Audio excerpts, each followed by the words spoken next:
Welcome to the Mindful EPPP Journey and Beyond podcast, where we explore the ganas behind overcoming the adversity of becoming a licensed psychologist.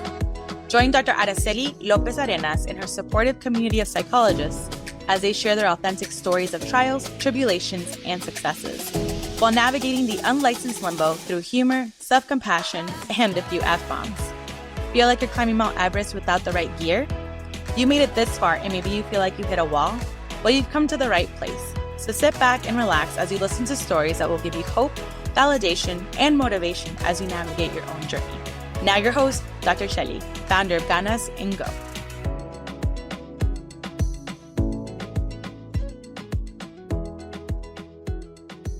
All right. Well, welcome, Dr. Tanya Erazo, for joining me today on an episode of the Mindful EPPP Journey and Beyond.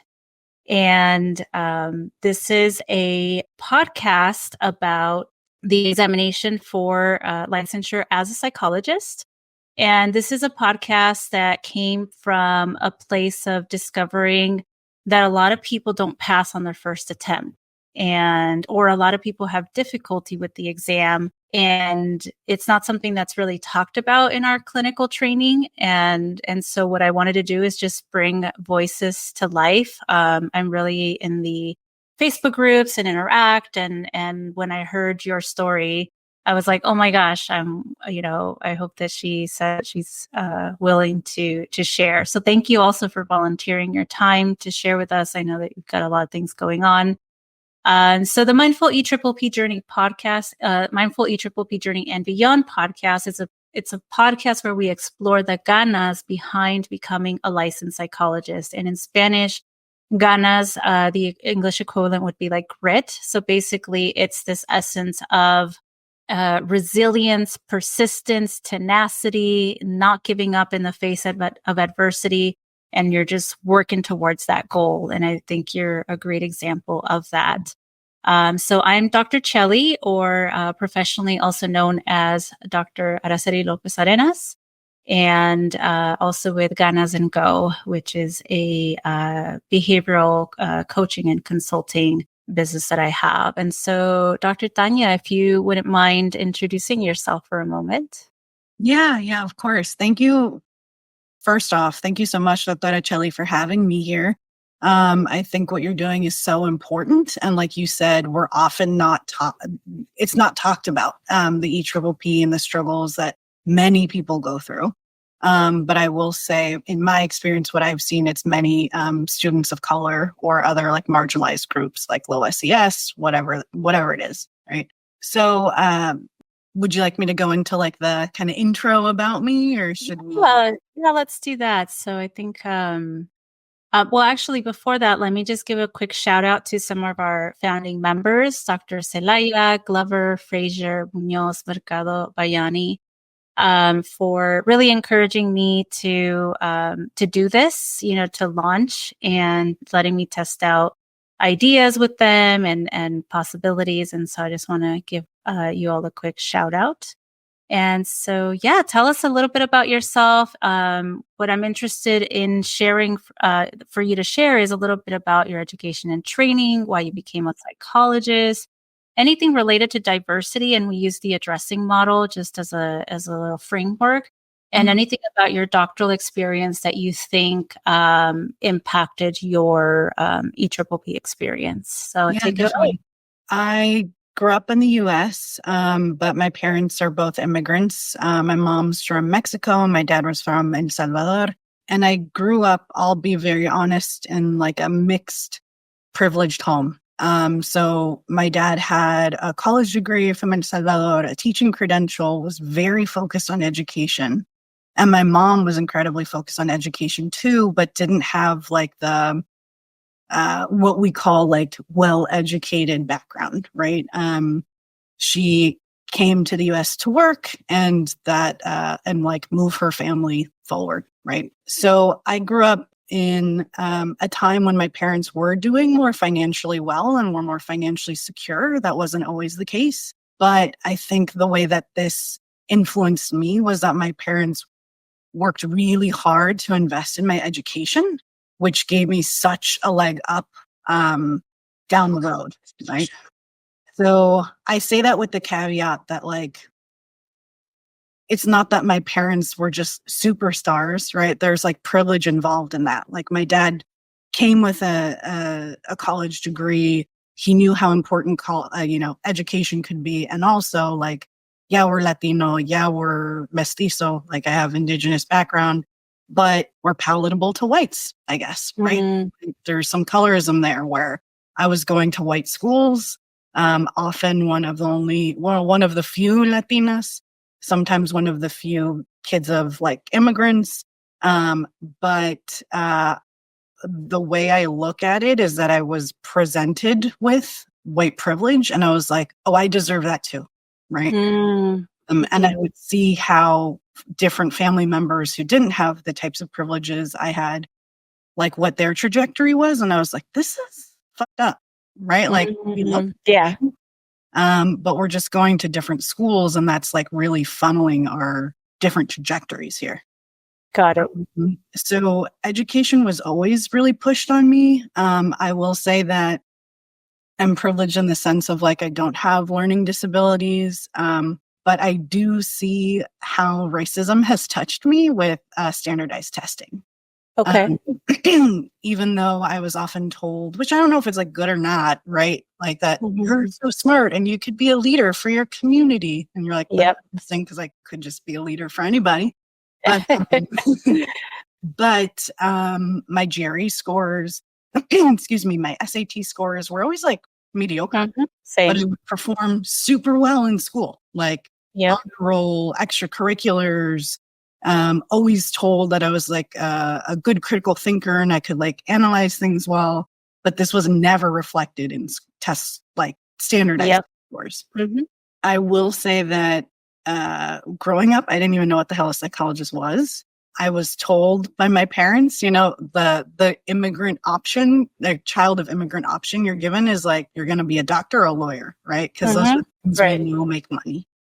And that was difficult too, because I spent a lot of time in between undergrad and graduate school where I wasn't fulfilling that. Like I was waiting tables, trying to figure out my life. I had thought about becoming an attorney when I started taking the LSAT. I wasn't doing that hot. I saw the potential colleagues I had and I was like, oh, I don't know if I like this environment, And I also started seeing like the money aspect. I was like, this costs a lot of fucking money. And the job I wanted to have was as a public defender. And I was like, I will always be in debt. Like I will never pay these loans off. So I switched trajectories thinking like, well, I want to get to like Black and brown kids that look like me before they're at the point in their lives where they need an attorney that cares. Got it. Okay. Yeah. So I got a job as like a social work assistant, basically like doing social work under the license of a social worker. And I was working with kids and families at risk of psychiatric hospitalization. And I was really disgusted with how poorly conceptualized they were by their psychiatrists, by the teachers, even. They were like, there was never a thought of like, maybe we can provide an intervention. It was like, this child is scary and we need to send them to psych ER because we can't handle them in school. So I saw that there's gatekeeping in diagnosis. And I was like, well, let me interrupt that, right? Like I'd rather be that gatekeeper so I can conceptualize and not over pathologize and provide interventions as opposed to like hospital stays. Right. So the trajectory I had towards psychology was like very different. It always started with a social justice lens, which maybe you agree with, and I'm not trying to like put you on the spot, but like at least in my program that was said that was the focus, but it was not. And there were many people along the way, not just in my program, but conferences, coworkers, co-interns, whatever, that I would meet. And I was like, wow, this is like disgusting, like how people view people like me and dark. So part of my background definitely informs the things I care about as a psychologist and why I wanted to further get like my degree. Mm-hmm. Getting an undergrad degree is a huge accomplishment. Right. But I also was like, I feel like there's not much I can do with what I want to do, which is like interrupting like oppressive systems on my own, right? Like Mm-hmm. I don't know how to do this. But when I saw like what a psychologist was, that they could like there was a lot of flexibility there, like research, treatment, assessment, consulting, teaching. I was like, okay, this feels like something I could do and I want to do. I'm trying to think of what might be helpful to say too. My program was pretty good at preparing for the actual test, which we can talk about. Really? Okay. I won't say that like every class was around like how is the EPPP, but a few were. I really appreciate the platform you're giving for people because I often think, like you said, we don't talk about this and it's Right. just expected that like Right. you finish your doctorate and then you go get you pass the EPPP and then you get licensed. But I've seen enough, right? Even in Right. thinking Enough. about Yeah. yeah, Yeah. I've seen enough in taking the exam where I'm like, this was definitely made for a white lens, right? Some of the way that the questions are set up about race and diversity, I was just like, I know in the real world, this is not how this works, but I know based on the research that you think works, that you Mm-hmm. want to answer it this way, you know? Uh, Yeah. so sorry. Go ahead. And there's no, there's like so much here because I think that we obviously we just recently met, but I totally relate to your experience. In undergrad, the reasons why I decided to pursue a psychologist career was because I took a class on health, and learned about the health disparities and access to mental health and, just, what puts us at risk. And it's not that there's cultural elements, but there's also institutional things. And so then that social justice advocate ignited in me. And so I was told, you have to leave California, go to this program, accrue the debt because, you'll get it back, that's not the case anymore. And so it wasn't in the brochure on this is the path to follow. These are some things to prepare. And so then when you're at the end of the degree, one, it's really hard to finish, right? So one, why don't we have enough providers, BIPOC or, and/or bilingual bicultural providers is because we're stuck in the educational pipeline. We're not either graduating, and if we get to graduate, then we're stuck in the licensing pipeline. And I've just met way too many people. And then to what you were saying is I ran across this article called The Mental Divide and how this exam and the licensing process is causing adverse impact to clinicians of color. And when I read these stories, and I was like, oh my gosh, what? So it's not just me, because when you don't know, you internalize and you think there's something wrong with you.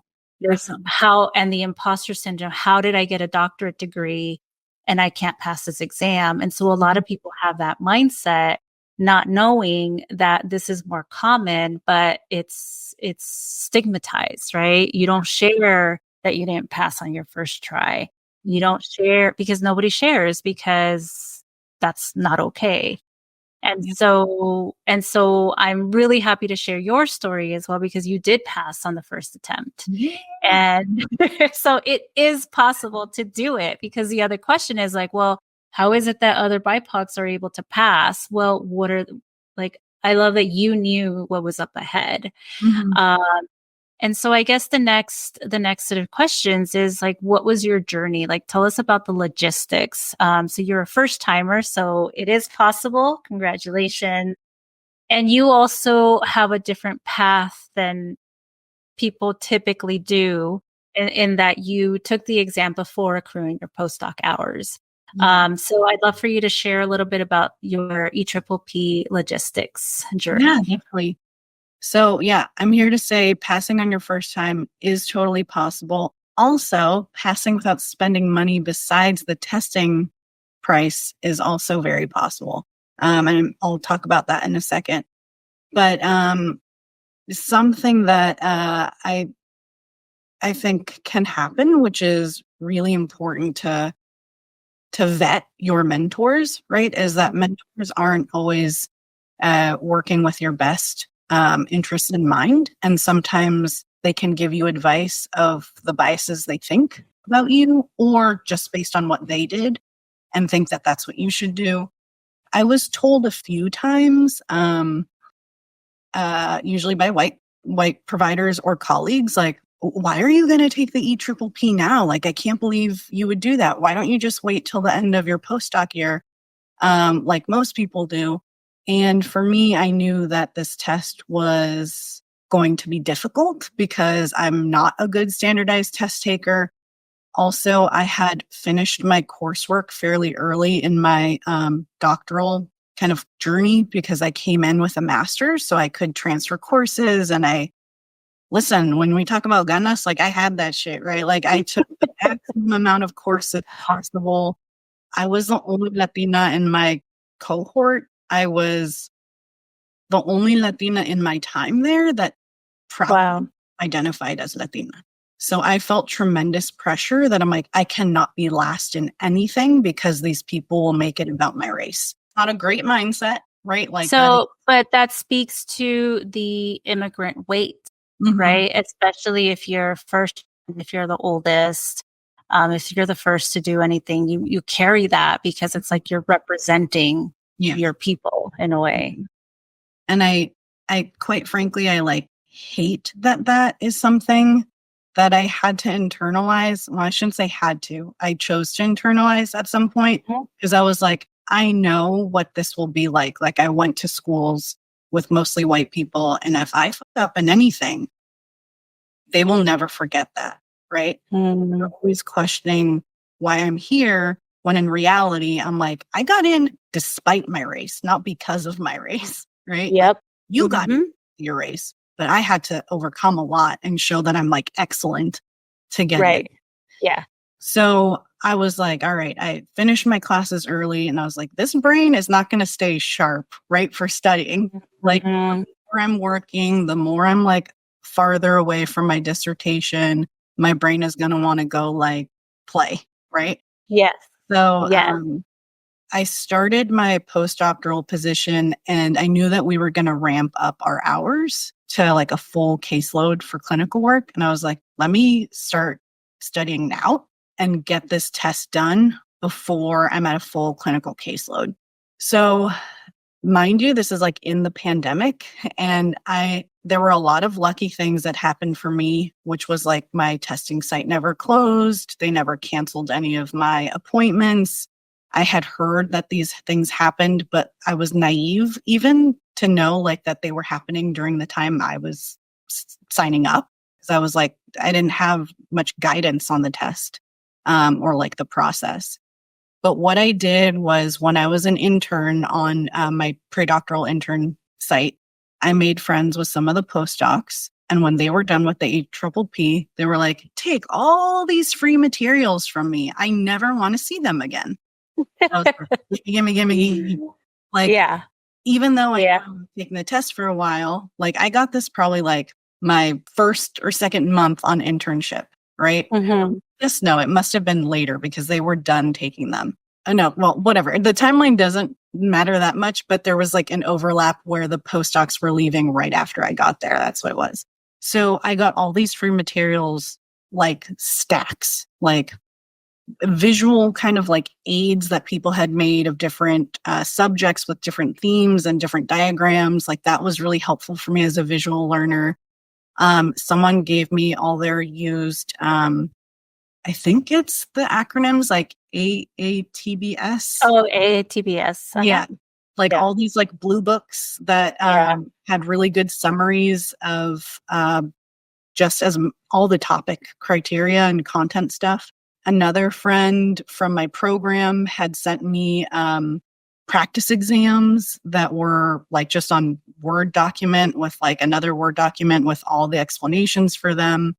Then I just started asking people. Like I was like, okay, I know other people have done this, right? So let me use community knowledge, right? So I just would send emails to trusted friends that I knew had passed. And I was like, do you have any of your study materials? And they would send them to me. And it never hurts to like offer, like, let me buy you coffee, let me buy you dinner. Usually people don't Right. even accept it. They're like, just get this off my computer. You know? They're so done. I know I'm so good at I have my books here and I made sure that they were like visually pleasing because that's what helps me. But once I'm done, I'm like, take them. Yeah. No, people were happy to offload all this stuff on me. I think there is a community of like, go get them, like you can do it. So I accepted all of that. And when I ended up passing, which I'll talk about, all the in between, but I made sure that I gave it to another BIPOC psychologist in training. Because I was like, this is important for me to like push our people through the pipeline. Right. Mm-hmm. And I asked her when she's done with them to do the same, right? I was Pay like, it I got forward. these Yeah. for free. Please pay it forward. Give it to someone for free. The materials were not like super new, but they served me well for the exam. Mm-hmm. So what I did was put like scheduled blocks of time into my day on literally Saturdays all day. I was taking a practice exam and then reviewing it, every single question. It would take about 8 hours. Mm-hmm. Then Mondays, I would do like 2 3 hour chunks and do like some work in between. Then I had like more like heavy clinical time, like Tuesdays through like Friday afternoons. And then my Friday evenings were like all my catch up admin work stuff, but also like let me study, right? Like this time is for like review or whatever. Mm-hmm. And in those study block times that weren't the test day, my like test day on Saturdays, I was reading. I made like a schedule of like, okay, so this week I'll learn this topic and content area. The next week I'll learn the next one or read as much as I can. And then the third week I'll review those. And I followed the breakdown of like what the majority of questions were going to focus on. So like the first And thing. this was based on, so you use ATABS, it sounds Yeah. like. Okay, so you use ATABS plan Mhm. of what they said this is what plan you should follow, or did you modify it, or what Yeah. did you So, yeah, that's a good question. So I followed it loosely, and then I was like, this is also too much fucking reading for me. Like, Yeah, I'm not even ingesting this anymore. right. So I would follow the content areas and read for sure, like halfway through. Because I should say I studied for probably like 2.5 months. And halfway through, I was like, okay, I'm behind on this timeline. I'm also like tired of reading. This isn't fun or interesting, you know? So what I started doing was like finding stuff online, like literally like going on a YouTube and being like EPPP exam. And people would have free content up there. Mhm. Um, Sometimes it wasn't even related to the EPPP. I would just be like, what's the difference between classical conditioning and operant conditioning? This always gets me like fucked up, Yeah. right? So, Still. I would just like watch those videos. You'd be surprised how many like mediocre professors think that they should have a YouTube channel, but Yep. the content is there, right? Like Right. it may not be the Right. most thrilling thing, but it's free and it's there. And it was really helpful for me to be like, okay, I can read, but also when I'm tired, I can still study. Like I can watch Yeah. these YouTube videos and still feel like I'm learning. One thing I'll add, because I've done the same, because there's EPPP burnout, right? Just Mhm. studying burnout. And you reach a point where you're just, at least from what my experience and I've heard people have, is that you're just not retaining. Mhm. And so it's that fine balance between studying, but also, relaxing and nourishing yourself. And we always have that guilt, like, oh, I should be studying, I should be studying. And so what I've done is I went on Netflix, I went on Hulu Plus, I went on Amazon Prime, and I looked for either documentaries or movies or things that were loosely related that kind Yeah. of like I didn't feel guilty watching because I was like, oh, it's related to EPPP. Like that's okay. Like there's a Yeah. movie called Tok Tok, Oh, yeah, yeah, yeah. TOC I've seen that one. on Netflix, which is OCD. It's basically the translation is OCD, Mhm. OCD. And it's super hilarious, but it was like, oh, okay, I'm studying, psychopathology right now. Mhm. So I like that you've done that. You looked outside and to Yeah. see how to better understand the material. Yeah. And another thing that really helped that I forgot to mention also for materials I got were the psych prep audio, like CDs, but they were all turned into MP3s that my friend gave me. So when I was like, I'm tired, I don't want to be inside anymore, my back hurts, like put me out of this goddamn misery, I would put in my headphones, go and walk outside and listen to like the key terms because I'm like, okay, this is like a good review, right? Mhm. So I would listen to the key terms. I would like pause it sometimes and try and say it before her.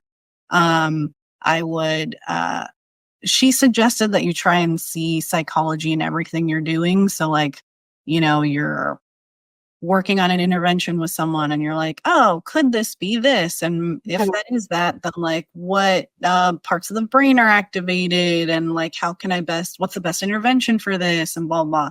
To be honest, I was like, this is exhausting. I don't want to do that. But like all the key terms really helped to like get some concepts really in my brain, even when I wasn't necessarily trying. Yeah.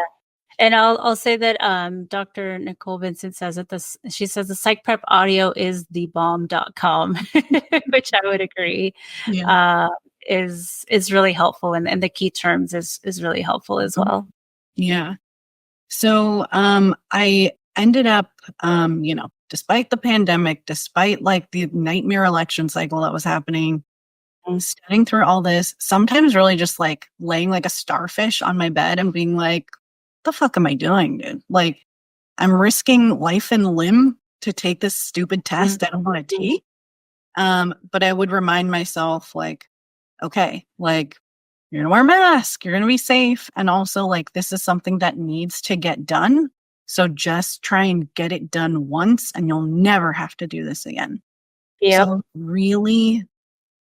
I really focused on studying. And I know that comes from a seat of amounts privilege. Amounts. And then, Immense. then I had a job. My postdoc is actually only 30 hours at that time because we were like ramping up. I also teach and I took that semester off because I was like, listen, they pay me doo-doo money for adjunct pay anyway. Like, I'd rather lose that X amount of money than Right. have to pay that again because I have to pay the test again. So I really focused on the studying. I set up virtual Zoom kind of like co-working dates with other friends, even if they weren't studying for the EPPP. I was like, this helps my accountability. You work on whatever, like I had a friend that was working on clinical notes that she would always get behind on. I'd be working on EPPP studying. I had another friend that was working on her dissertation and another friend that was an artist and just working on her own projects. So I would try and get as many people as I could on Zoom so that I'd be like, listen, I'm miserable working. Let's be miserable together. But at least we can like watch each other and hold each other Yeah. accountable. And I have to say something about that. I love that idea because I've actually done that myself. And I've been running groups all throughout graduate school, especially for the dissertation. And there's just because it's like the dissertation and studying for the EPPP is such a solitary process. You're just so isolated and you kind of have to learn to say no to things that are more fun than that. And so it's really nice when you can build a community. Yeah. And to be able to do that. And for me, it's been so much so that I'm creating a business, or I've created a business out of it, and I have that running for those that are interested. But I think creating your own group is also a great idea, and it just helps because I've done that too, like working dissertation, or I ran a jewelry group once, and just it's just so nice to not feel alone in this process, and to have somebody, that you can see. I know I used to meet in person pre-COVID, and then post-COVID, it all transitioned to Zoom. But and I really leaned into that, where I was just like, when have I ever done anything on my own? Even though this is like such a Western mindset of like, be independent, you have to do it yourself, pull yourself up from your bootstraps. You're like, none of that shit actually is true. We all rely on community in some way, right? Or like generational wealth or whatever it is that you're pulling yourself up from your bootstraps with. But so I really leaned into community, and I also reminded myself that I was like, COVID is terrible, right? I'm not saying that anything good is coming of this pandemic, but I was like, I literally have no other distractions right now. No one's inviting me to go to dinner. No one's offering to like come hang out and watch movies, right? Like I'm not out there in the streets, right? Like this is the safest time for me to be a recluse and study and get this shit done with. So that was helpful in the sense of like, there weren't temptations more than I could like really handle. Like it's hard to say no and stay in all day studying on a Saturday when there's a birthday party or like a family or parent needs something, a partner, whatever. But like for me, I was like, all right, the distractions are so minimal here and I can mitigate them by having my like accountability partners where I'm like, okay, see you on Monday and we're going to study together. The other thing that was really helpful was, and this is advice I got from a mentor who was in her own doctoral program, but she was a few years ahead, when I was really complaining about like, to be honest, I like hated my first like year.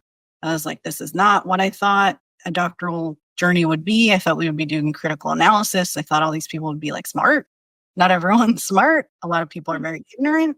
So she reminded me, she's another woman of color. She was like, look at this like a study abroad situation. Like, interesting. Like a researcher, right? So how is this landscape? And like, how is it different from your values? Right. So I often would like almost like watch and I'd be like, wow, people are really wild in this program. Or like, wow, if I complained like that, I would get like punished. But if this person aggresses, they're soothed because they're white, right?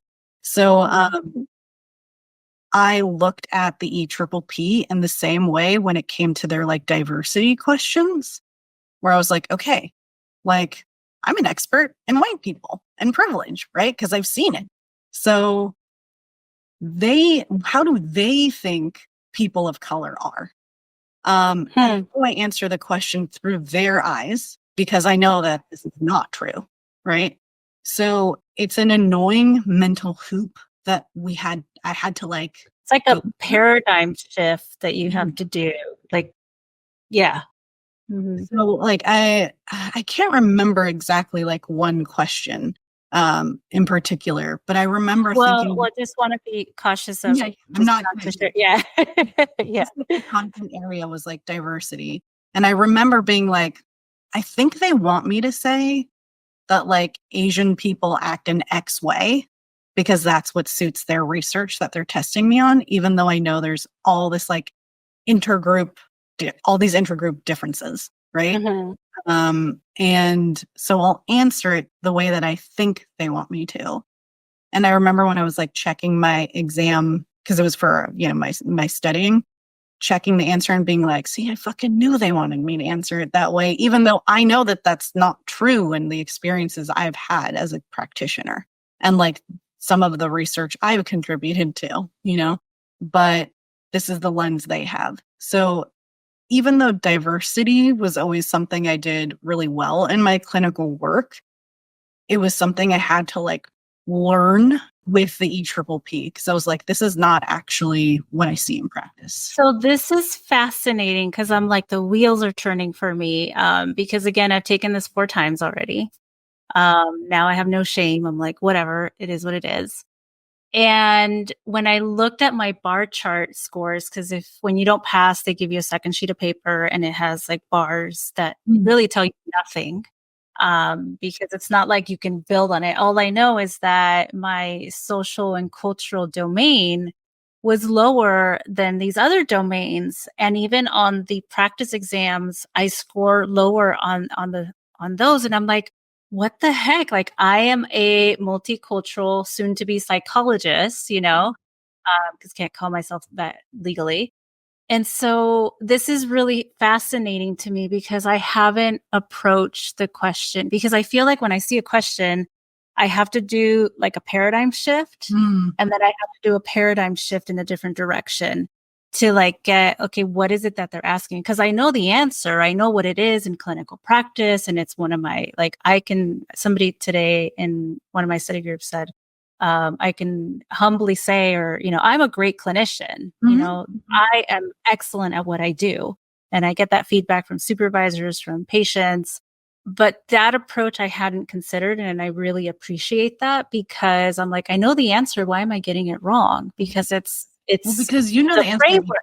but they don't know the answer, right? Like, they know their like very incubated research answer, which is not the real world. So one thing that can help, and I didn't do this all the time, but I often thought of like, I would imagine like the person who wrote the question as like this kind of like blank person wearing glasses. That's usually the person in a class that will be like, well, actually, and you're like, okay. No offense to the current test writers, if anybody's watching. This was just like my caricature of like, how do I get into this mindset, right? Right. Like, if I was supposed to say, well, actually, I read in a research paper that all Latinos have stigma against mental health. And I'd be like, tell that to all my Latinx clients in New York City and San Francisco, like, Yeah. I don't know how many times they're like, oh, and then my daughter's got to come in here. I want to bring my husband in here. Like, can you talk to my prima? Can I, like they're, Or I just can't access, yeah, right? exactly. Yeah. And I do Yeah. think that there is stigma across most cultures with therapy, but when you're living in cities too, which a lot of us do, like there's a difference as well. So I just often thought of like, who's the well actually here? Like, well, actually, in this research article, it says this. And I'm like, okay, that's the way they want me to answer this, not Yeah. what I know. Right. Yeah. Excellent. Oh, I love that. Thank you so much for sharing that. So let's see. You talked about cost. So you did a lot of things that were free. You talked about study materials, your process. My screen is like, my mouse is so sensitive here. So what are like your words of wisdom? Like, what do you, like, you're talking about, the framework of how you approached the questions. Anything else that you think that helped you to pass and passing on your first attempt? Or even for those of us that haven't passed yet, but we haven't tried certain things. So I'm wondering if you could speak to that. Yeah. One thing I continued to remind myself was like, this will get done. Even if it takes me a few times, even if I don't want to do it anymore, like I will make myself get through this. So on the like second part of that was like, so why not push hard now to get it done the first time? I don't think it's about trying hard or like being smart or whatever. I mean, I think those things help, but the materials are there. And if you can get your hands on them and amend the test take or the studying, I should say, for your learning style, that's really helpful, because not everyone is read 40, 60 pages of content, do this summary, do these exam questions over and over, and then you'll be good. I feel like I'm okay with that kind of learning, but I also got really tired and I wanted to see some like visual study guides. It was helpful to hear things while I like walked around or like, washed dishes in my house and stuff like that. But really try to amend even these kind of cookie cutter programs for yourself. And with the caveat that doesn't mean that you do your whole own thing, but follow it as best as it makes sense to you. and find people that have passed and talk to them often. I think this is part of like my neuroses where I often was asking my friends, like, so when you took it, were the questions like exactly the same as the exam or like the practice exams that you were taking? Were they different? Like, how long did it take you? There's so much shared knowledge that can soothe our own anxiety, but also help us prepare for the exam. Like I was told often from my friends, like, you will feel like you're failing the entire time. Like you won't think like, oh, I nailed it. That's the right question or that's the right response. And I'm like gonna pass this exam. You'll be second guessing things. You'll use up the entire time of the test, which was true for me. I was finishing my practice exams in like 2.5 hours, but then I took the full 4 hours and whatever it is for the exam because I slowed down and I was like, okay, this is game day, right? Like I'm not just trying to zoom through the test because I hate it, which is what I was doing during my study days. Right. But I was like, I'm reading because I know that like just the way my brain works is like I'll read a sentence, I'll be like, oh, okay, I got it, and answer based on that. And I'm like, oh shit, if I had really stopped and reread or read slowly, I would have caught what they were actually asking instead of what I inferred. So shared knowledge is so important. Taking your time when you actually take the exam and reminding yourself that like you will get through this because at a certain point, like just becomes about goodness, right? Even if the test doesn't feel great for everybody, even if the test has these poor pass rates for BIPOC, where there's a will, there's a way. And I know that that definitely sounds like very privileged. And I welcome the challenge on that. Like I don't think like this is the only way, you know, but I do feel like at a certain point, you will get through the test if you keep trying, you know? Right. Although it's unfortunate that it's so expensive. Mm-hmm. And that was a big push for me where I was like, I'm willing to give up any fun time in these 2.5 months because I cannot pay this money again. I refuse to, you know, like Right. this is like an oppressive capitalist system that we're part of, that we're like getting charged to take a licensing exam that no one really wants to take. And most people don't feel like is applicable in the real world. But here we are. So let me only give them my money once. Yeah, yeah. I wish I could say that, but so there's a few thoughts. It's like, oh, this is so good. There's a few thoughts. So you said something about well, one before I forget is I want to, and this is a question a lot of people typically have, is about how did you know you were ready? What were your scores before you tested? But before we go there, and Dr. Vincent is saying, agreed 100% if you're not continuously willing to give it your all and you will make it. I know we interviewed her. She wishes she only gave them her money once also. She took it, she passed on the 8th attempt and she shared her story in a previous episode. And once there was a post she did today in her group that talked about feeling confident and how you often hear in these Facebook groups, like, oh, I felt confident going in or whatnot. And I made the comment that, is it just me? But I believe it seems like what I read is that people who are passing think that they're failing the whole time. And a few people commented on the same post saying that they felt confident they actually did worse. And so like for me, I'm like, oh, like hashtag illusory correlation, right? Do you have to believe that that you're not? That's in social psych. And so because I felt confident the third and the fourth time, I was like, yeah, I got this. And I thought I had the chance of passing. But it also sounds like a lot of people that are passing the whole time that they're taking it, they believe they're failing. They're just like, and what they're doing is managing their anxiety to be able to keep moving forward with the expectation like, oh, I probably failed it, especially if they've taken it before. So I wonder, like, what was your experience in that, or your comment on that perspective? Doctora, that's such a good question because I don't think that's something we often talk about. And when I was going into it, when I was studying, I was like, I'm gonna fucking fail this thing. Like, I was like, I'm not getting the scores that I should.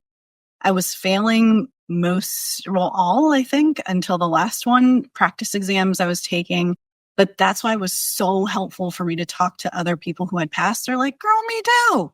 I was failing Right. every single one. Like, if Yeah. you're not failing, like something's wrong or like you're cheating, you know? So I was able to feel confident that I would pass on game day because everyone else was having a similar experience that did pass. I have my scores here. Like I would keep a list because I'm like psycho like that. But like my first exam, I got a 46%.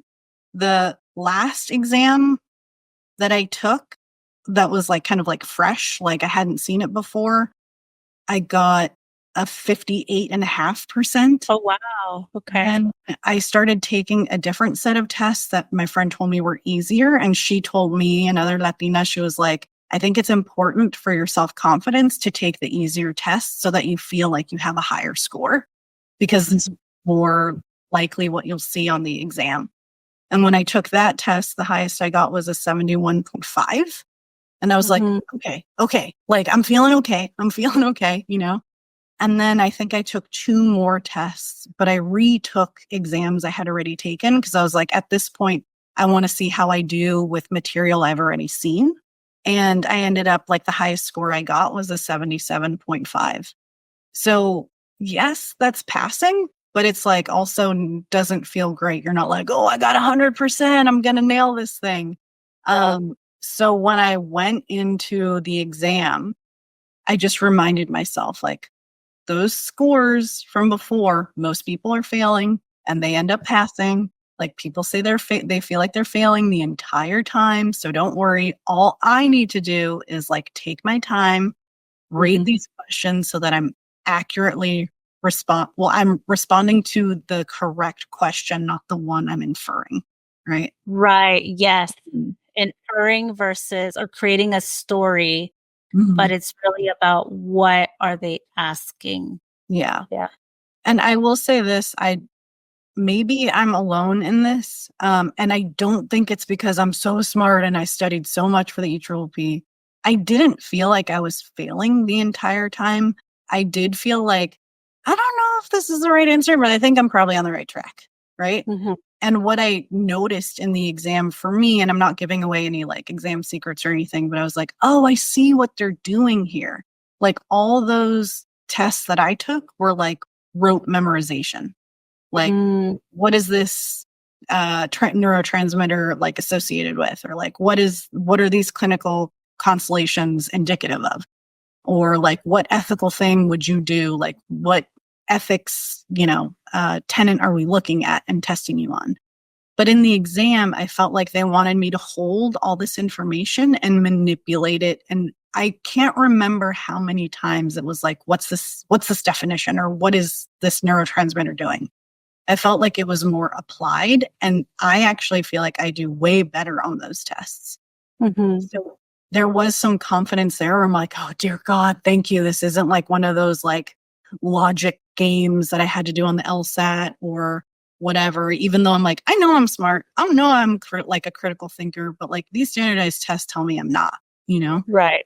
This felt like I can manage this. Okay. Like we got this, like just keep reading slowly and answering how like they're going to try and trap you. Don't let them trap you. And I took every single minute possible. Like I finished the exam early, but then I had flagged like 60 questions that I was like, I just want to go back and check. And I didn't even get through all the questions I had flagged when it like closed out on me. And I was like, so you answered them. You didn't just flag them. So you answered, flagged them, and moved on. Yeah. Yeah. Okay. Did you take any breaks? People often ask that question. Yeah. So good question. So remember, I took this in the heart of the pandemic, right? It was like right as flu season was ramping up in California. And I was like, I need to take this once because I'm not risking my life more than once for this fucking test. So I went in there like mask, my glasses, which I don't know if this helps people know or not, but like they had me take my glasses off to make sure there wasn't cameras in there, which in my head, I was like, shit, I was freaking out about that because like I just put them back on my face and I was like, what if there's germs on here? So there was someone behind me like coming back from a break while I was checking in that like had his mask down here. And I was like, this is why I don't want to be taking this right now. Like, I don't trust people with rules, you know? Right. I'm like, no one's calling this guy out. And then I go, you know, so that So was there was a different level of anxiety. So not yes, only the anxiety about the exam and the outcome, but this other anxiety about health and safety yeah, amid COVID and like, you know, and people not following directions. And yeah. yeah. So when I got in there, I was like, okay, like I will say the woman was very good at putting me like a seat away from people. So I had kind of my own little space, and then I just clued into being like, all right, this is game day. And I used to play a lot of sports growing up and through college and stuff. So I was like, I got into that sports mode where I was like, this is your house, you know, and like, they're not going to fuck with you. You study too hard. You're not going to give them another penny. Like, this is it. We're going. And you're going to slow the fuck down. Cause I know that for me, I'm like, let's go, let's go, let's go. I'm like, no, we're going to slow down. I was read in the like prep books that like you should use the 5-minute tutorial or whatever. Right. So I used the 5-minute tutorial, and then I just made myself slow down in reading. I felt like when I was taking the test, like I said, wasn't feeling super confident, but also wasn't feeling like I'm failing. If I didn't know that everyone else I knew had used up the entire time, I think I would have felt like I failed completely. But when I was looking at the clock, I was like, I'm okay. I'm okay. Like, I'm doing okay. Like, this is normal. And when I got the exam, I had a friend tell me before. She was like, you'll know you failed if they give you 2 sheets of paper. Yeah. You get 1 sheet of paper, you're good. And it doesn't matter what your score is. It doesn't matter. Yeah. So I love that you said the sports analogy, because after the last time, or after the third time going into the fourth, I was really looking at sports. So I'm not a sports person at all. The only time I watch any sports is the Olympics and, you know, the World Cup. But I remembered that when there was a moment when I was working on my dissertation, that it was the Olympics.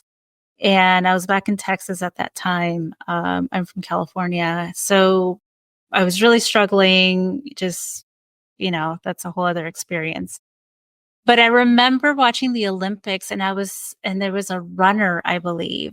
And just watching the Olympians in general, it's like they dedicate their lives, you know, their discipline, their mindset, like everything that they give up for an event that is seconds, like a minute. And I was just thrown by that. And I was like, wow, that's like the dissertation. You spent all this time, all these years for a 2-hour block to defend your dissertation, you know? And so I was looking, well, what's a sport that you're just like, what the fuck? How do you even do that? And I saw pole vaulting, right? Because you look up and you're like, how the F does somebody jump over that? Hanging themselves With a up. little palito, you know, the little stick. You're ready to use a stick and you launch yourself over. And I was like, that's the EPPP. You're pole vaulting over a 500 score. However, with an 800 mindset, because it's not about, oh, I can get this question wrong. Oh, I can get this question wrong. This one doesn't matter. It's about, no, how can I get every point? So I love that you're saying that your score doesn't matter. All that matters is that you jump over the 500. Yeah. Would you be willing to share your score with us, or if not, that's okay? Yeah, I'm not even, can I be honest? I don't remember what it was. I know that the scaled score was 80, because I remember thinking if I want to get licensed in New York and California, the scaled score for New York was 75, I believe. 75. And so I didn't know what the hell that translated to in like numerical. I believe I was like 500 something. I can't even remember now, which I love that I can't remember. Watching, this is amazing. I love that I'm like, I don't remember the numbers, but I do remember looking at the scale score and being like, 80, okay, I can do it in New York too, you know? Right. So, because my program was in New York, I'm from California, but I'd like to have my options open. So the scaled score was that. One thing that I would be like remiss if I like didn't say, is please celebrate afterwards, no matter what.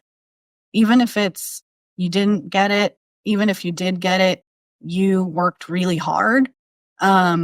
Granted, I passed mine like with COVID and stuff, but I still was like, okay, I'm going to go to this like bakery that I love that I haven't gone to the whole pandemic because I'm like neurotic like that and scared of everything. But I'm already exposed potentially. So I'm going to go. I'm going to get like some of the food that I really love there. I'm going to take it home and I'm just going to chill the fuck out and not feel like I should be sitting. I should be doing this. I'm going to sit with this food I love and I'm just going to relax. And it probably won't even like hit me that I've passed. And it didn't until the next Saturday when I was like, oh my God, I have a Saturday back. Like, I don't have to do this. Like, I don't have to do all the studying. So yeah, I just encourage people to like celebrate or at least like take some time to grieve it, mourn it, celebrate it, whatever. But like you do invest so much time and money. I love that you mentioned that because I learned that lesson after the dissertation. Mm-hmm. So, and I've had discussions where I didn't even want to walk, just because I was so over it. Mm-hmm. I didn't even want to. When my mom and I got into this tiff because she wanted to buy a frame, and I was like, "F the frame! I don't ever want to do anything with that." And it took a while. Then I realized it wasn't about me; it was about her, and their sacrifice and all that. But I really learned to celebrate even quote unquote failure, right? Because it's not really failure; it's only when you stop. And so it's a lesson learned, and to celebrate every achievement because we're such type A's. I'm just gonna put us in that category. We're such high achievers. We strive to be the best, and we do great work. That as soon as one thing ends, we're moving on to the next thing because we're also juggling a lot of things. And it's that moment of mindfulness, which is why I really integrate mindfulness into this process. Is celebrate those achievements, whether they get you the results or not that you want. Glad that you mentioned that. In thinking about any other words of wisdom in terms of what you did or what you found helpful? I'm not sure if it's like necessarily a word of wisdom, but one thing as a woman of color taking the test, I was like really worried that I would have to tell people that I didn't pass, right? That like people would ask because genuinely people would be curious and they want to know like, how'd you do? And I remember when I was starting to tell people at postdoc, I was like, oh, I shouldn't have told people because if I don't pass, they'll ask me, And halfway through all that thinking and the studying about it, I was just like, who cares? Like, if I don't pass, it's not me, right? Like, I'm not stupid. I know that there's data that suggests that there is adverse impact with this test and scores and licensure process for BIPOC. And also not just BIPOC. I think it's like people that come from multiply marginalized communities. So I really had to remember that like the system wants to blame someone except themselves, right? Right. And we do a pretty good job about blaming ourselves about a lot of stuff. And to be rational about this, yeah, maybe I could blame myself if I wasn't studying the way I was studying, or if I was like not giving a shit and not putting the work in, but I had put in the work. So if I did pass, it wasn't just on me. Right. Right. So that was helpful to remind myself before I went in too, where I was like, pasa lo que pasa. I'm still smart. I still got a doctorate. Like, I'm not that bad in life, right? Like, just select through and I will finish at some point. Right. No, I love that because I think we don't hear those stories, right? And there is that fear. And I think, especially the more that you take it, is you get to a point where you don't even want to share with people because of that shame of like, oh, I didn't pass. What does that mean? and then you're dealing with other people's expectations, right? Mhm. Which I think is the hard part. It's like, oh, I can deal with my own, but now I have to deal with other people's expectations. But I'm glad that you got to celebrate. Thank you. And you mentioned adverse impacts. So I'm wondering if you could tell us, and here on the screen I have, the CBT model about how thoughts are connected to emotions or feelings, to behaviors, physical sensations. And then I have the lotus flower in the middle, just to like that representing mindfulness, right? Mhm. And if you could share with us a bit, looking back, what was your overall experience, and did you face any adverse impact? And if you didn't, like, it sounds like you did things to Mhm. mitigate that impact. Yeah, I think, let's see, in the beginning, I started with a tremendous amount of anxiety because I was like, just looking at the study materials is daunting. Yeah, Um, especially the ATES books. yeah. Yeah. And the friend who had given them to me, she had read everything, like every Mhm. single thing. Yep. And she gave me like stacks, like probably like multiple stacks of flashcards that she had made. And I remembered looking at those, being profoundly happy that she had given them to me, right? Mhm. But also being like, holy shit, she had to do all this, and feeling like there's no way I'm going to read all this. There was also a binder that I received that I never even looked at, to be honest, because I was Mhm. like, this is enough. This is enough material. So I was really anxious that I was like, I'm never going to be able to do all this. This is insane. And the friends that I knew that had passed all spent like 3 to 4 months studying. And the only time that was available before flu season really kicked off was the Saturday after Thanksgiving. And it gave me 2.5 months from the date that I like sent the payment. Mhm. So I was like, "Oh my god, I have, like, less time than everyone that passed, and, like, if I extend it, am I gonna get COVID because I'm, like, with people in the room and people are, let's be honest, not everyone's great with masks and distancing, like, Right. you're walking into a room with strangers and hoping that they've been behaving so that you guys can all take your respective tests, you know?" Right. So I had a lot of anxiety, and for a while, I had kind of like a gut feeling that I was like, I'm not going to pass. Like, based on what people have told me when they pass, like, I'm not going to be spending as much time. Mhm. So, what I did was I was like, the same kind of sports mentality where I was like, all right, Edaso, what are you going to do? You're going to give up now? You can give up. This is also a choice, right? Like, That's true. you're choosing to Absolutely. do this. So, you want to give up now? Or do you want to try really hard, increase some of your study hours, and get this shit done before like Corona gets worse, right? Mhm. So I tried to kick it into gear, and that worked for like 2 weeks. And then I was like, I'm tired. I don't want to do this. And like my study block times would get like loose, and I'd be like, oh, I'm just going to like watch this show and then I'll go study after. And then I was like, Coach Tanya had to come in again and be like, so what are you doing? You know? And I was like, Yeah. you cannot in good conscience say that you studied hard if you're sitting here watching like another episode of some bullshit you've already seen. Yep. So how do we get you hitting the books? And I was like, all right, I got to get my accountability partners, right? So Mhm. I had to take kind of like an outside perspective a lot for myself and use kind of like coaching strategies. Like, all right, there's a behavioral issue here. Like, I don't even think it was necessarily like thoughts behind it. It wasn't like, oh, I'm anxious. I don't think I'm going to study. So what's the point of studying? I was like, I'm tired. I don't want to do this. It's boring. Yeah. You know? Yep. I have a friend that called it her 2-year-old tantrum, Yeah. which I'm like, yep, I don't want to do it. I want to go play. Yeah. Exactly. So I just had to do like, not even like cognitive restructuring, but just like behavioral interventions where I'm like, okay, it's hard for you to do it alone. I get it. So like we got to match this behavior with someone else, right? So that if we tie it to friend time on Zoom, you guys can co-work and get your work done respectively, you know?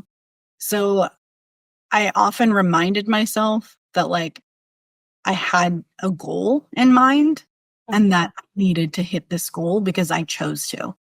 Even if I was having like my tantrums about it or my disinterest, I was like, but you chose this. So actually you have to do it. And it's a lot of it, to be honest, Cheli, was money. I was like, girl, you just spent like $700. Like, you have to study right now, like, you want to pay another $700 to like do this shit again, like, and study longer. So a lot of it was just behavioral interventions and reminding myself like this had been a conscious choice. And that, yes, like I did think about the abysmal like rates of the discrepancy in passing rates for different demographics. But I was like, you've gotten this far.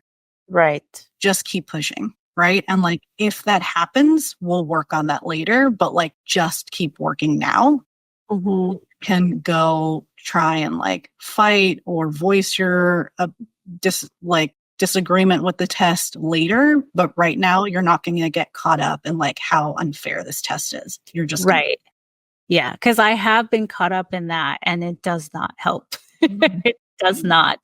So that's really great that, you coach yourself and eventually that's what I ended up doing and channeling that all those emotions in a different way, like building the Mindful Age journey, or this podcast. But that's really great that you had that awareness and you were pushing yourself in that way. Because I think that's a lot of people struggle with that, even though we are clinicians, we are the experts in behavior change. But it's really hard when you're the client. Yeah. And like treat yourself that way, right? Where I was like, I don't tell my clients to go just like fix all their things. I'm like, okay, so how can we pair this with something? Like, who in your corner can help you with this? So that's what I just applied to myself, where I was like, okay, like, how do we pair this behavior so that it starts becoming more habitual, right? Or how do we, which friend is like the most motivational that you'll need on like the long days, right? So being mindful of like how you best work and like how you can set up your resources to push you through to the finish line. Right.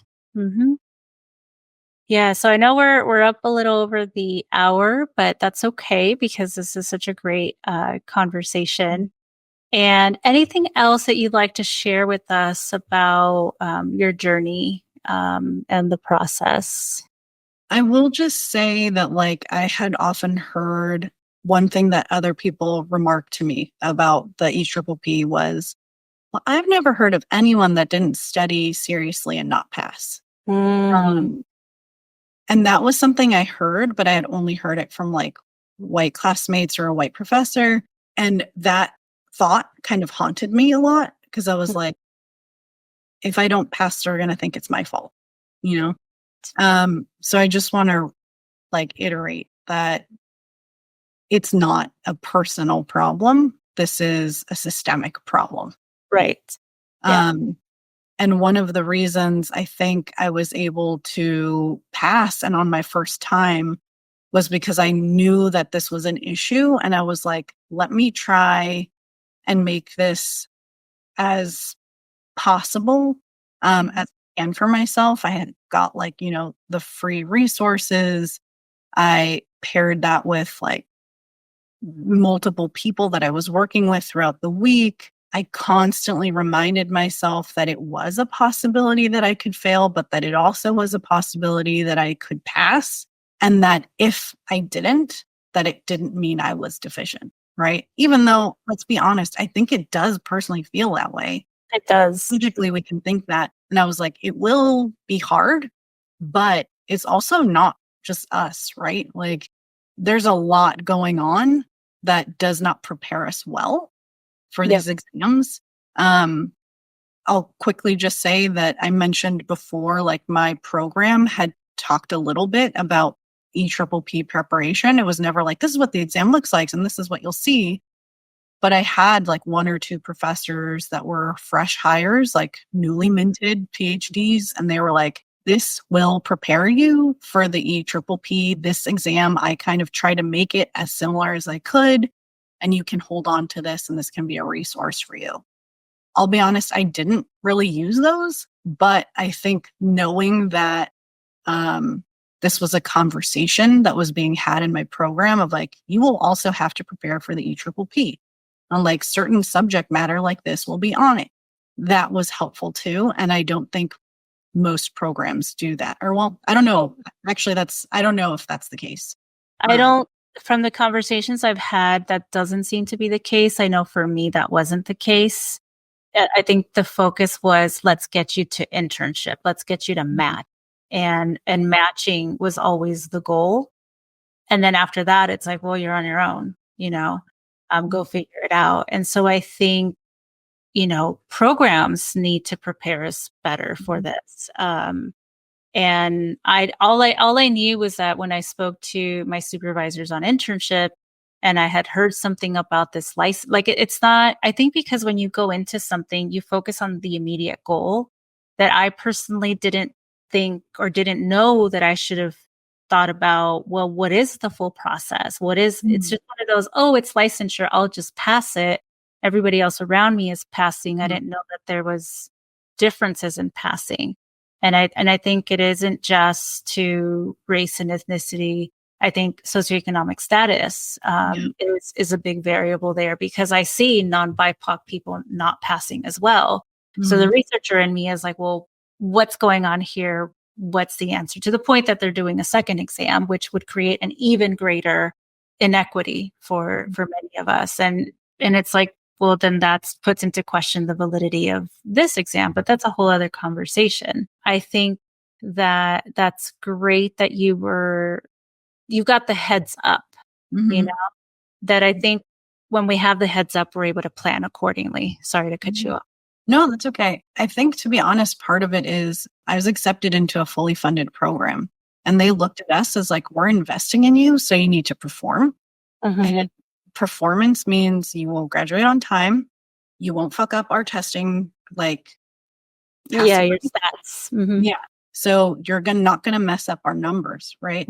So it was never said to us like that, but I think the preparation was such that they were like, we can't fuck up our numbers. So we had stuff like before going on internship, there was like a seminar on that, like how to apply. Like in classes, it was like, this is what this will look like for a licensure exam. This is what this will look like if you ever become like an expert witness. Like, this is how you testify in court. Like, there was a lot of focus on the investment they were making in us.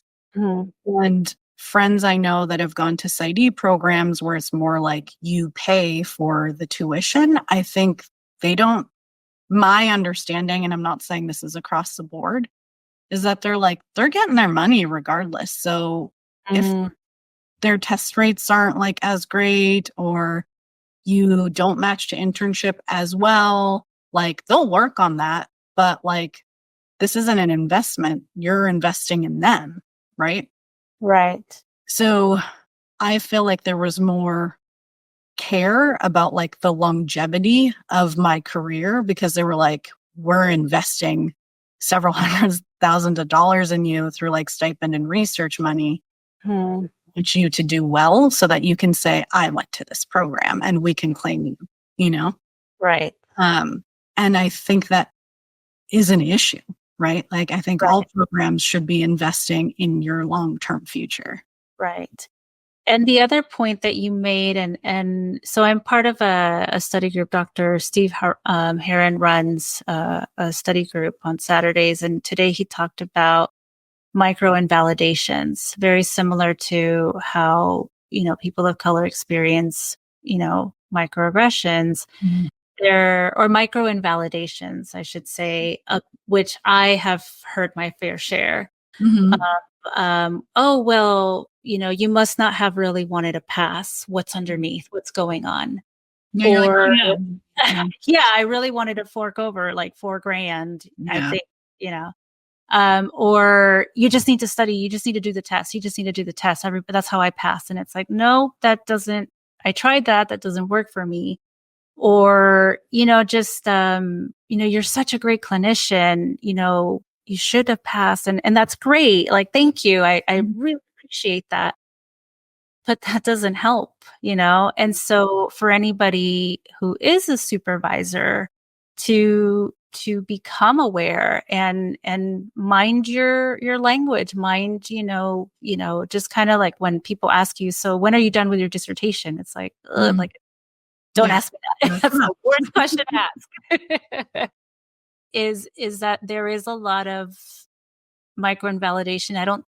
I agree with Dr. Heron that it's not intended, but it does have the potential to cause some harm in the motivation, in, the emotional experience of this exam. And I know personally I'm working on not getting emotionally attached, and I'm preparing for the next one, and I'm saving up for 2 exams because I'm giving myself permission. I don't want to give them two exam costs, but I'm allowing myself permission to let go of the outcome. If it doesn't work, then at least I would have learned. But I think when you know what's up ahead, you can best prepare for it. So, definitely. yeah.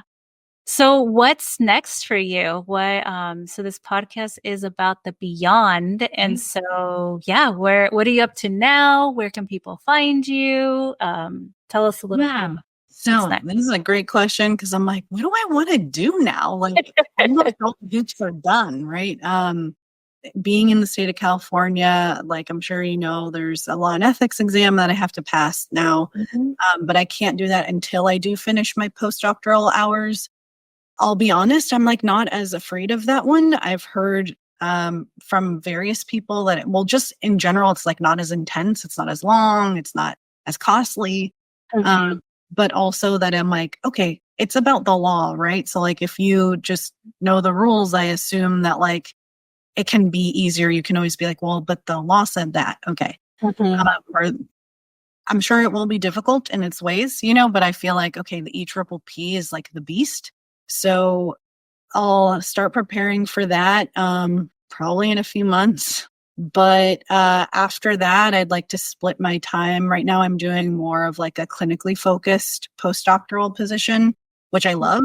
But I'd like to split my time in the future. Once I'm like licensed, I can kind of call my own shots about stuff, to split my time at like community mental health or a private clinic, and then do like research and teaching. I think it's really important for people that look like us and not, right, to see us in positions. A wonderful thing to be a therapist. I feel deeply humbled that people trust me to listen to some of the things that are so personal to them.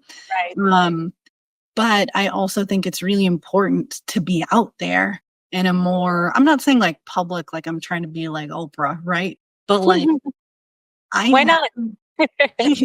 I never had a Latina psychologist professor until I got to a doctoral program. And even then, I never had her as a professor. She was just on faculty, and like I would talk to her. So I've been teaching probably since my 3rd year in my doctoral program. I like it a lot. Of course, there are things that every job has like some drawbacks, but like I just like recently got like an email from a student that was like, "Oh, I like researched you and saw some of your publications, and it's so good to see like a Latina doing this when we talk." And I was like, "Oh, Yes. So I'm all about trying to like move up and pull someone with you, right? So that's kind of what I'm looking to do. My hours probably won't be done till September-ish, end of the summer.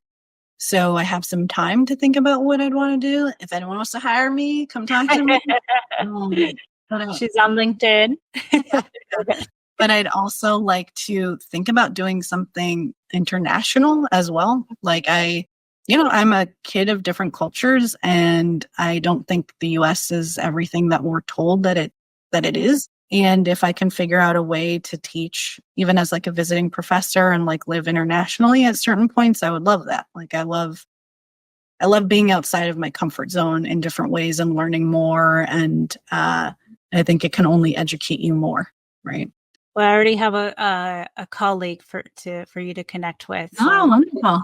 Yeah, she's a licensed psychologist. She's living out of the country and she's developing her business. I think it may be something about psychology across borders or something Oh, like cool. that. So yeah. Yeah. So you can find me. I'm like on Twitter at I am Tanya Erazo. I'm getting my webpage together so that people can find me for like clinical work, but also like my research pubs. And for the most part, I try and be just kind of like in the community, helping people that don't often have access to good quality care. So hopefully I'll be at a community mental health clinic sometime in the future. But I'm not sure realistically if I'd want to do clinical work full time. Mm-hmm. Yeah. And your commitment definitely shows by you sharing your story with us today. And then I don't know if you remember this, but when I was looking up your email to send Mm. you the stuff for the podcast, I found that we had actually engaged some time ago. And you had sent me, I was doing a presentation on privilege and race and ethnicity, and you sent me some slides. And so I was like, oh my gosh, I was Oh my like, God. yeah, because I was like, "Oh, I remember her, but from where?" Yeah, And exactly. when I pulled it up, I was like, "Oh, that's what it was." And so I thank you from the bottom of my heart for your willingness to share and your stand for the community. And I know that you are doing great work. So thank Thank you. you. And thanks for being our guest today. Yeah, so thank you again. And then for those of you still watching, or if you're catching the replay, or if you listen to this as part of once this becomes a podcast episode, I do run a free community on Facebook called the Mindful EPPP Journey. And this is a place where it's a space to talk about the EPPP as a journey, whether you're a first time test taker or a multiple test taker. And when I saw this image, it just stood out to me just because as a first gen, the first mountain was, getting a college degree. The second mountain was getting the doctorate. And now, I thought I was done and now there's this other mountain. And yet it is achievable because we have seen repeatedly that people are passing the exam either on their first attempt or multiple attempts. For those that are interested in an accountability group, I do have a membership, a paid membership that people can be a part of. And the reason for this was because I found that it was kind of hard for me personally to find a group that was consistent and that, once people pass, they kind of move on and then the group disintegrates. And so, I found my calling after this experience, and my mission is to get as many people licensed as possible, get them unstuck from this licensing pipeline. And so if anybody has any questions, you can go to my website. Again, I use the analogy of pole vaulting over the EPPP. You just need a 500 score to pass. The score does not matter in the end. And it's a community about helping each other, which Dr. Erazo, talked about as well. And if anybody's interested in reaching out, you can learn more about this at mindfulePPPjourney.com. I'm also on social media at Ganas and Go. If anybody's on Clubhouse, I'd love to connect with you. It's a great platform. And also at Mindful EPPP Journey. And right now I am doing a February 2021 challenge on mindfulness, daily mindfulness. And so sigan echándole ganas, keep going, keep that momentum. Don't let yourself be defeated. Take care of yourself, celebrate, and this can be done. So thank you again for your participation, for listening, your engagement. And thank you so much, Dr. Erazo, for your contribution today. I really appreciate it. Thank you for the platform and for having me. That's all for this episode of the Mindful EPPP Journey and Beyond podcast. May this enlightening conversation give you refreshing hope that becoming a licensed psychologist is possible. If they can do it, so can you. Be sure to subscribe to the show at mindfulePPPjourney.com for more inspiring episodes like this one. Don't forget to share with your friends who may also need powerful words of encouragement in their own licensing journey. Thank you for joining us. Until next time, bye. Vamos a seguir echándole ganas.